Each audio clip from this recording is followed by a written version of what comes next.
Pelakon Zarina Anjoli baru-baru ni kongsi satu benda yang bagi saya lain macam juga cara dia fikir. Dia cerita, dia selalu baca DM dekat akaun teman lelaki dia. Dan yang buat dia gelak, inbox tu penuh dengan orang cuba mengorat. Bukan perempuan je, lelaki pun ada. Bayangkan kita di tempat dia. Mungkin ada yang terus rasa panas, cemburu atau mula fikir bukan-bukan. Tapi Anju ambil jalan berbeza. Dia cakap, kelakar betul baca DM tu. Ayat masing-masing memang lucu. Bagi dia, benda macam tu langsung tak buat dia rasa terancam. Sebab dia jenis yang yakin dengan diri sendiri.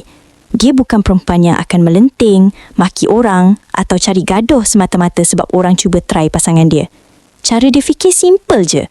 Kalau lelaki tu betul-betul baik, dia takkan layan semua tu. Tapi kalau dia layan juga, sebenarnya orang luar tu dah tolong dia buang orang yang tak sepatutnya ada dalam hidup dia. Deep juga kalau fikir betul-betul. Kadang kita terlalu sibuk nak jaga orang, sampai lupa kalau seseorang tu memang nak pergi, dia tetap akan pergi. Anju pilih untuk percaya.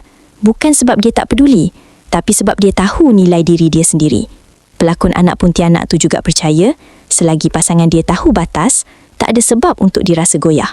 Persoalannya sekarang, kalau jadi dekat kita mampu tak setenang tu? Terima kasih kerana menonton Chua Viral TV.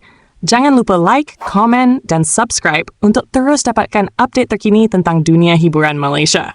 Jumpa lagi di video seterusnya. Stay tuned untuk lebih banyak kisah sensasi